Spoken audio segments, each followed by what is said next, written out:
Team Awesome is back! Time for a Tangled Talk with Team Awesome, Episode 8, King Pascal.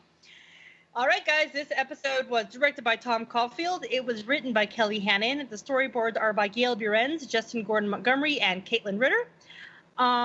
So, first and foremost, freaking outfits in this episode, like, what the heck? So we got the little sneak peek about, like, Rapunzel's green dress, and we saw that in that one sticker book, and that's where we also saw Eugene and Cassandra for the first time, and we're like, are we getting those outfits too? And then we did. There was, like, so much skin in this episode. It was amazing. So good. We have been blessed. I would like to thank God and also Jesus, but mostly Disney. Mostly Disney for actually allowing that to happen. Yes. Yeah. We had some tummies going around. We had shoulders going around. This was a nice episode to look at. You guys, we got a little bit of the Fitztummy. Oh my God. I freaked out. Or the Fitz chest.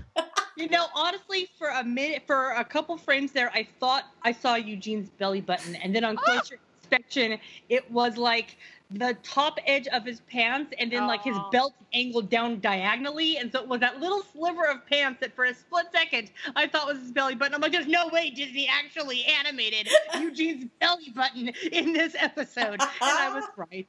Bad me. They wouldn't give us the Fitz belly button. They're not that nice. Yeah, I know.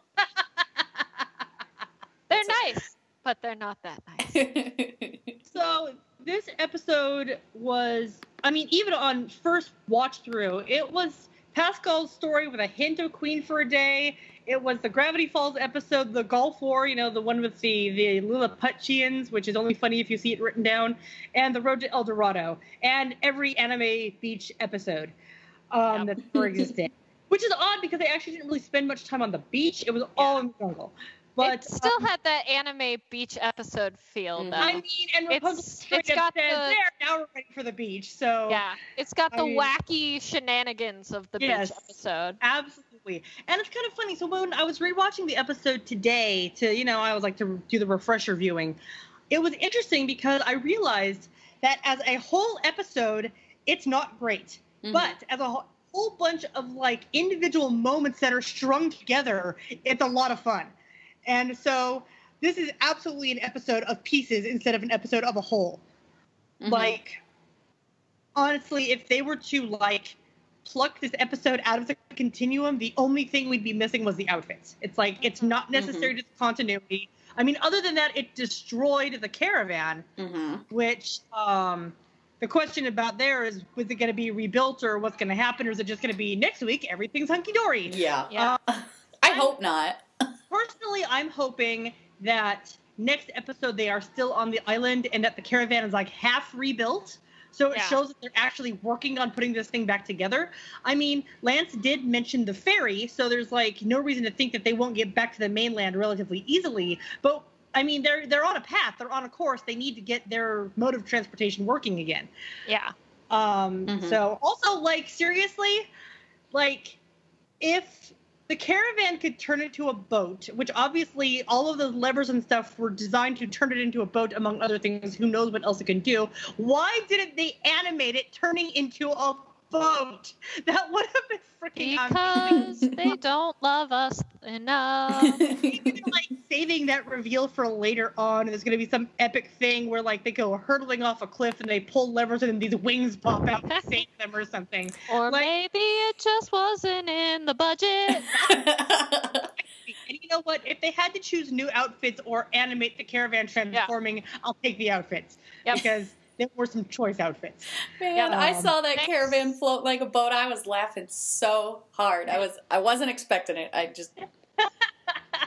One of the things I liked about it is that when you look at the way it's set up, it's like the mast and the rigging and the jib and all that stuff looks really good and solid, but like the inflatable boat part is like patched together. And I'm like, so what's the matter, guys? You couldn't make a whole thing the same shade of purple? It just had to be a quilt? I mean, the boys did their best.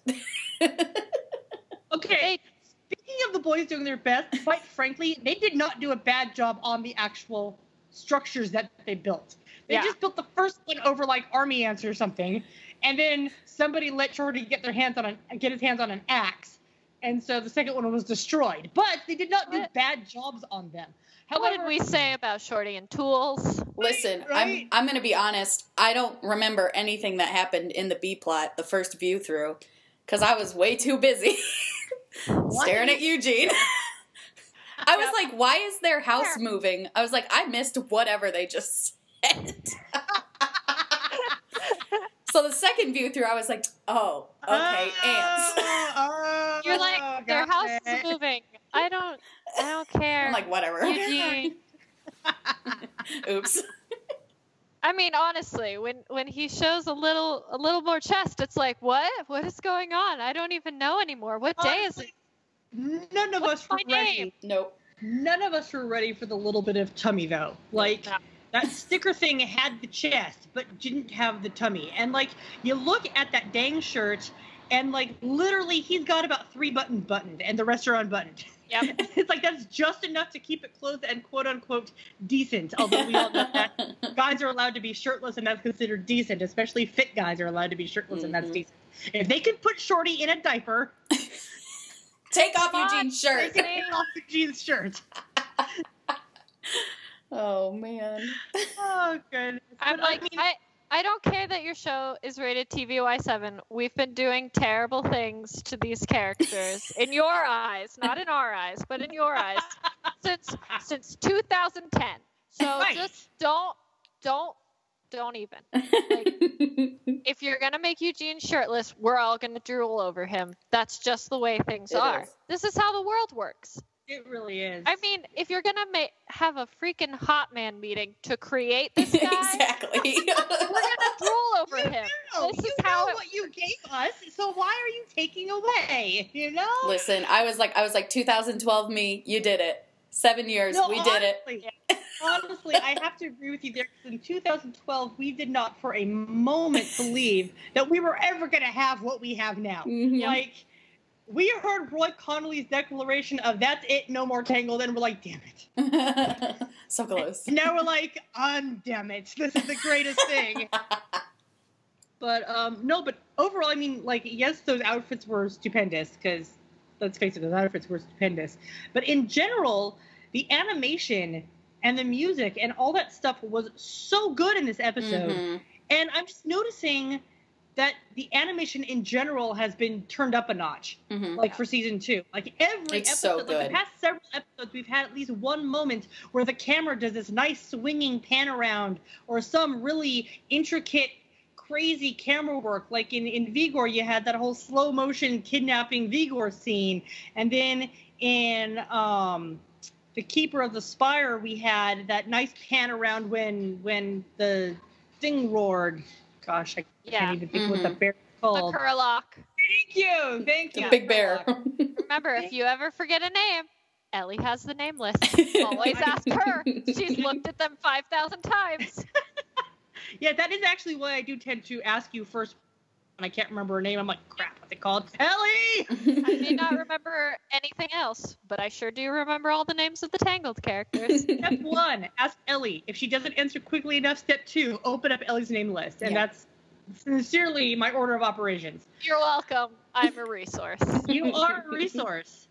But yeah, and then in this episode you had when they came to, what was it, Lorbavana? Walla.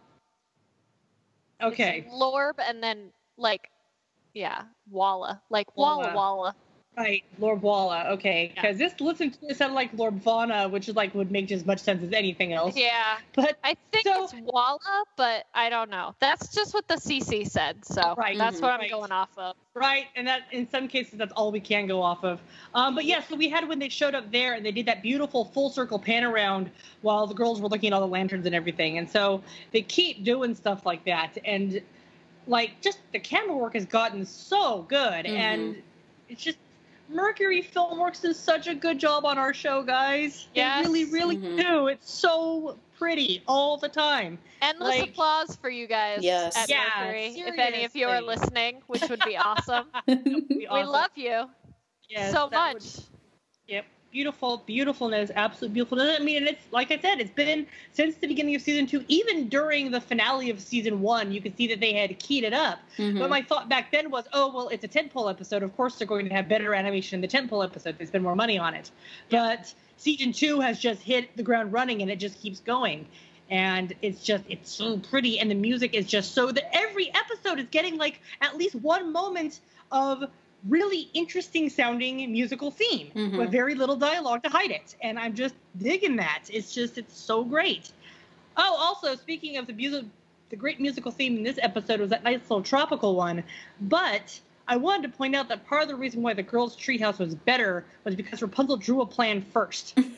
I'm pretty sure the guys did not draw a plan. I'm pretty sure they just discussed what they were going to do. Because if you notice, both of their houses were just 4 walls and a roof. And then the second one was like bigger 4 walls and a roof, but still just 4 walls and a roof. So they were going very, very basic. And, you know, seeing as how the ants could just pick up that house and walk away with it. No, like, my thought process is it could be like a houseboat. It's like there you go. On a raft. Like, that's how they get back. That's their new caravan. Steal it back from the ants. They steal it back from the ants, and then they just paddle on. I mean, it would not be that hard to steal it back from the ants, because Pascal could eat them, and then everyone else could just stomp on them. They're ants. I mean, they've got 2 horses if they're like bitey ants, so then people wouldn't have to put their feet on them. Here's my thought. Going by the outfits that people are currently wearing, I will ask Rapunzel, Eugene, and Cassandra to stay out of it. Yep. Everybody else, if you got boots or hooves, you can stomp on them. Yep. If you've got a bug-eating tongue, you can eat them. Now get your frickin' house back. Man, speaking of the houses, Lance is just like, every word that comes out of that man's mouth is hysterically funny.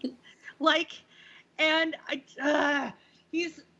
I don't know. I'm having so much Lance love in this episode. Yeah. Because, first of all... Isn't that every episode, though? Well, yeah, but, like, it just keeps happening. I know. But it's like, so in this one, you start out with him being the only one who can keep his footing in a storm on a boat. And, like, serious props to him, because Lance is actually not given enough credit for the stuff that he can do. Because... while he's not the brightest candle in the window, he's not the dimmest candle in the window either. He's just kind of like average-ish intelligence or specialized intelligence, and otherwise he's maybe a little bit intellectually lazy. Yeah. So he doesn't try to think too hard, but it's not like the guy can't do stuff, you know? So, I mean, and then directly after that, he screams at them for listening to him, which is just like, he's aware, he knows. He knows he just says whatever. He's self-aware.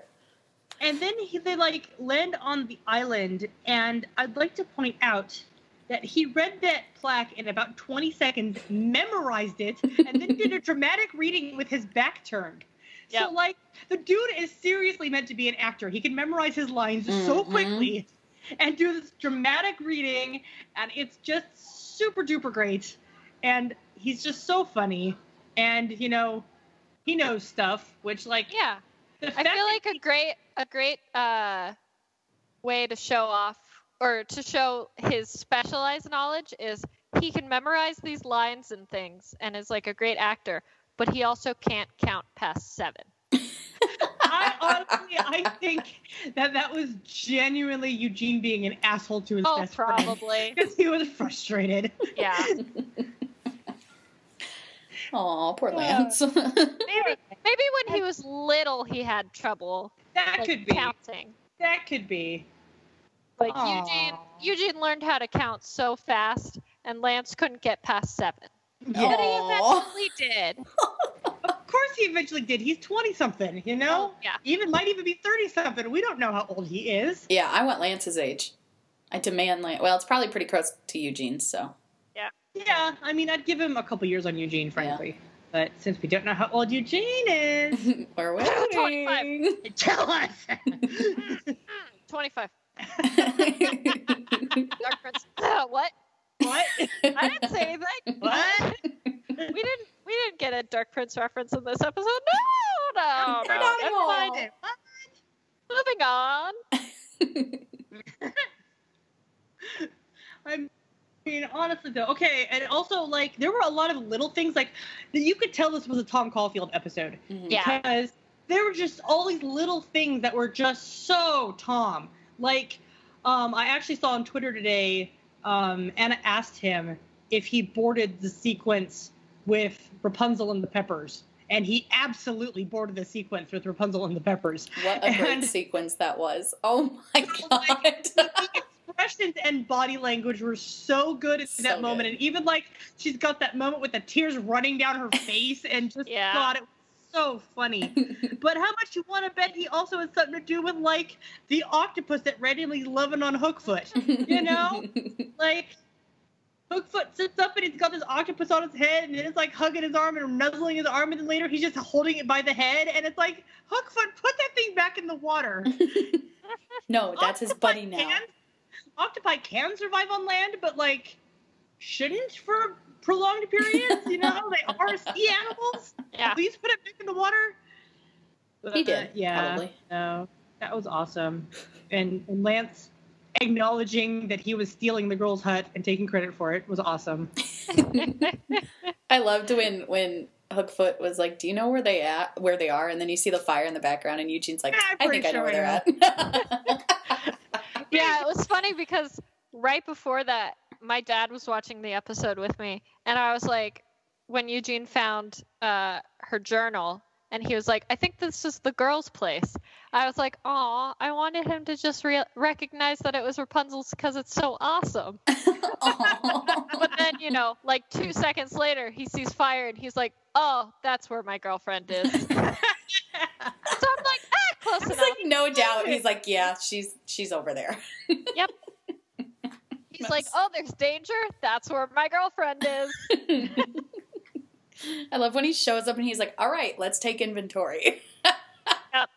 I like my sister when she was watching the episode and the Lorbs were first introduced. The very first thing she said was they're Bavarian Kakamora, and I'm just like, yeah, and pretty I much. she said on the Tumblr, and I've seen more than one person refer to them as the Bavarian Kakamora since then. I love it.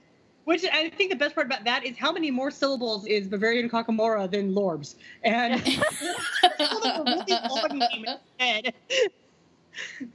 Amazing. It's so great. It's so stinking great. Yep. I really, really, really, really love how silly this show is. It's so goofy.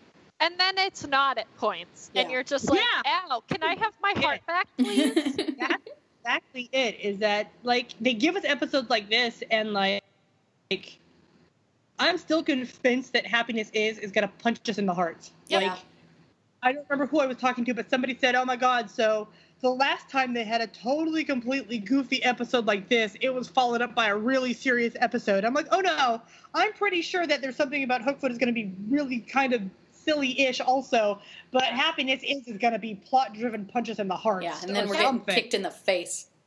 We're getting kicked in the face. We haven't been pained in a while, so. We've been pained since episode 1, not like really pained. I'm still hurting. I'm still hurting. Yep. I watched it today. I was like, ow. Ow. Will the hurt ever go away from that episode, No, though? never. Like, honestly. Like, seriously. That was a very good, painful episode.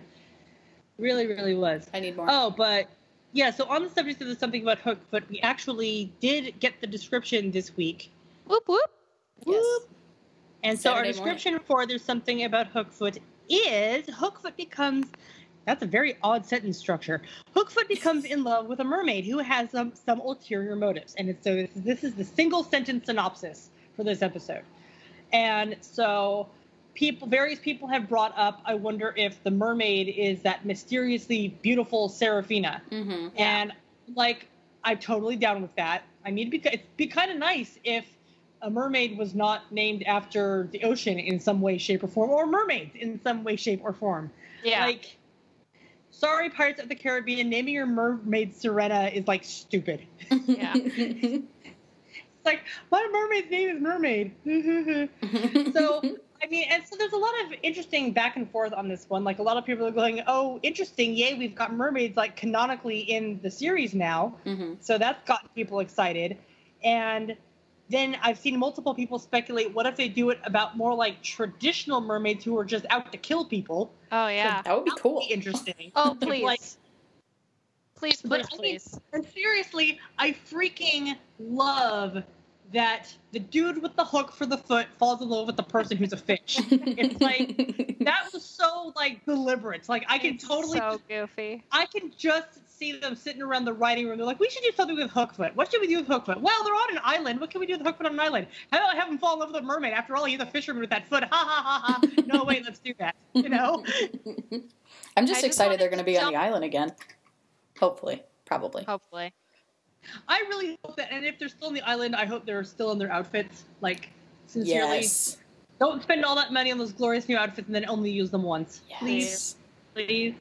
I just wanted to jump in and say that Seraphina means fiery ones, which is kind of hilarious because if, she's a mermaid, that's kind of the opposite. Well, earlier Disney named one of their mermaids Ariel. So, yep. I mean, that's And yes, what Ariel means is Lion of God or whatever, but there was a deliberate joke in naming a mermaid Air. Like, that was deliberate. It's also funny because I'm pretty sure Ariel is Hebrew, and Seraphina is also Hebrew. Okay, that's cool. Yeah, Ariel is Hebrew. I know that for a fact. Fun. So, so there's a lot of speculation going on about that episode, and, I mean, it's interesting to see the mythos of the world just... It's getting richer and deeper, and that's a lot of fun. Mm-hmm. Yeah. So it's like you had to wonder. I mean, we spent 6-7 years wondering, like, how far does the magic in the Tangled universe go? Is it just the flowers? Are there mythical creatures out there? Mm-hmm. What all is going on with Tangled? And so the writers for the series are like, oh, you want magic? We got magic for you. You want mythical creatures? We got mythical creatures for you. So everything.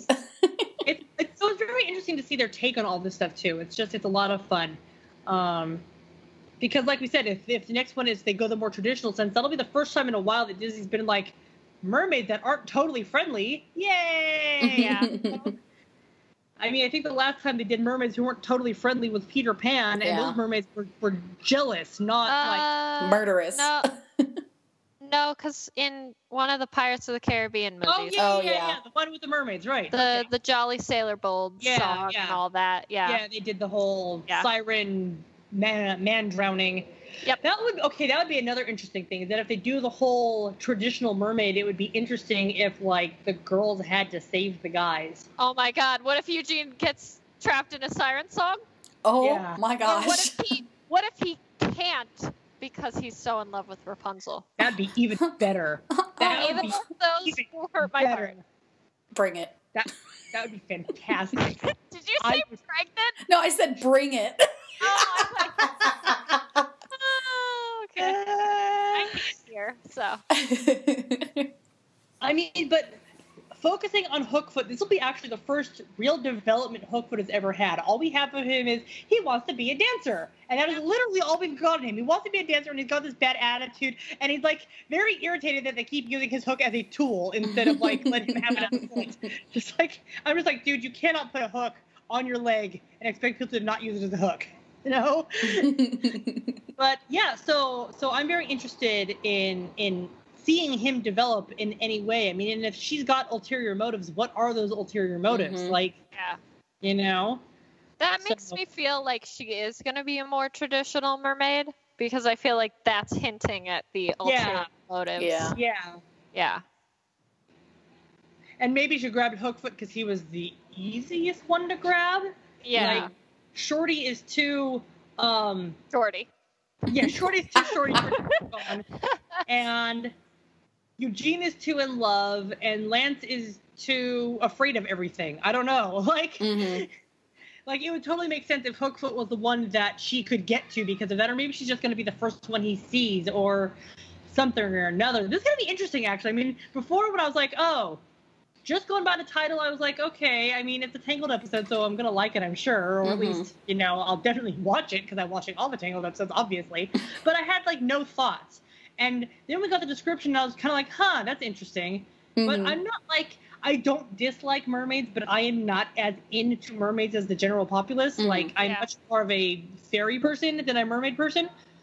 So I was like, okay, mermaids, cool. We're going to do Tangled take on mermaids, but whatever. But now, like, the more I'm thinking about them, I'm like, no, this actually has potential to be a really interesting episode. Yeah. So, Yeah, I'm all about that. So. Yeah.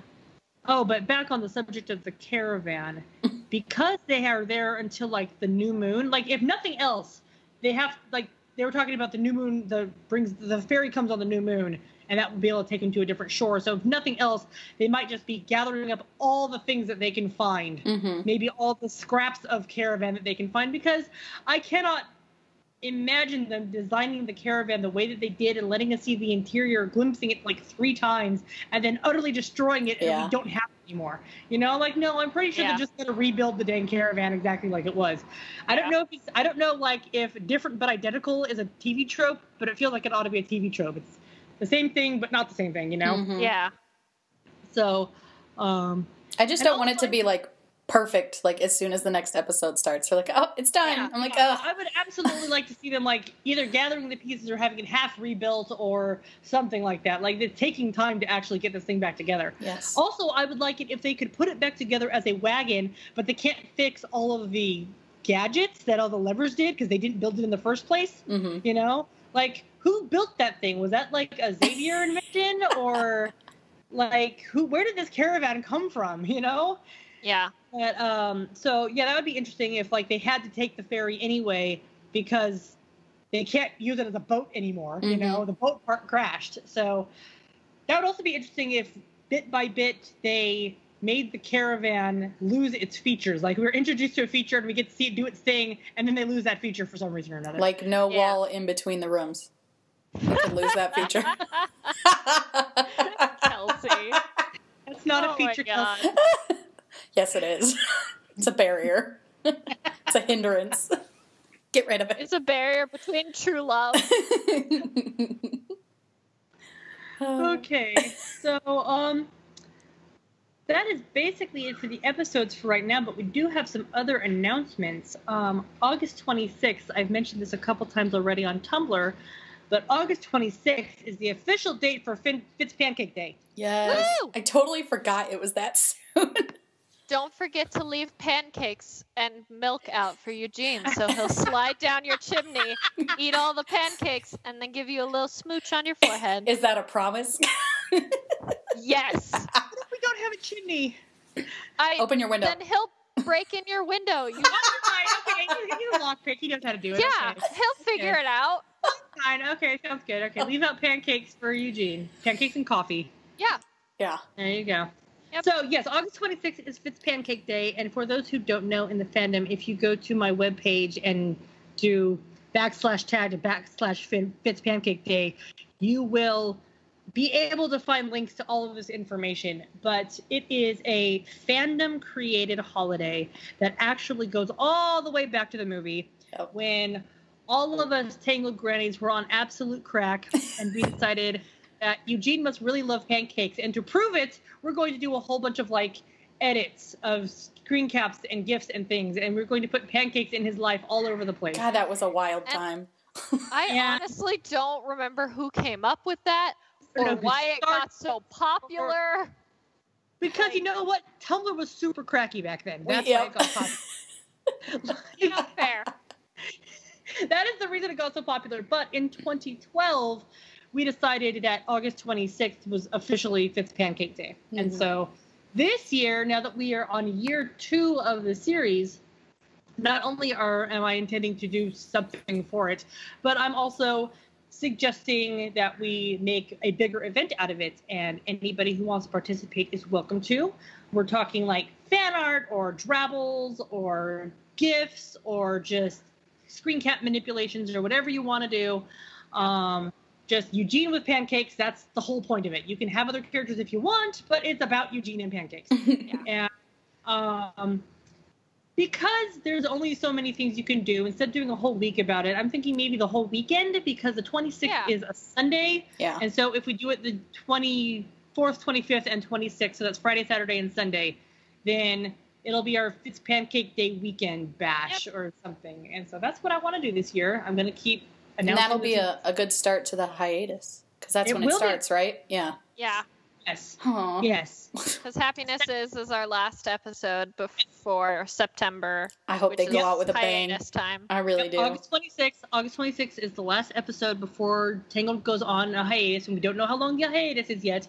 But I'd like to point out that this is literally the longest run of new episodes we have ever gotten on this series. Woo! Thanks, Disney. Yes. 10 episodes. We got 2 whole months of new episodes. Yep. So, like, I'm not complaining. Like, It's glorious. they gotta take a break at some point. Mercury's got to catch up at some point. So I am not complaining about this. So also though, because there are no new episodes in September, we are not going to stop doing the podcast, guys. But we are going to only do it every other week instead of every week because we will have much less to talk about. But pour in those suggestions. Even if things have already been suggested, feel free to suggest it again. We do write everything down. We take everything into consideration. We are not necessarily going to discuss everything that people suggest, but go ahead and suggest things you want to hear us talk about. You can do that in the comments. You can leave a note with any of us on Tumblr. We're open to suggestions. We really are. And so we do have some, and we're always looking for more, even when we're not about to be on hiatus. But with the hiatus coming in just a couple weeks, we're really pushing for that. We really need to start giving us some what would you like to hear us talk about feedback. So our next episode, we are going to have a special guest with us. It's going to be all 3 of us plus a special guest. So Woo! Yes. Assuming that none of us has something happen in the middle of the week, then and nobody will be on break next week. It will just be the 3 of us plus a guest. Woo! It's going to be great. And it is going to be great. I'm super excited. And so I guess that just about wraps up this episode of Tangled Talk. So thanks for coming and listening to us, guys. See you back here next week, and we will be doing next week and the week after, and then taking a break, and then the week after that. So the first week in September, we won't be on, and then we will. And we're going to keep up that schedule for as long as the hiatus lasts. We don't presently know how long the hiatus is going to be, like I said, but just keep that in mind, and we will remind you for the next couple podcasts that we're doing this funky schedule during the hiatus. So send in those suggestions, and thanks for listening, guys. Bye. Bye.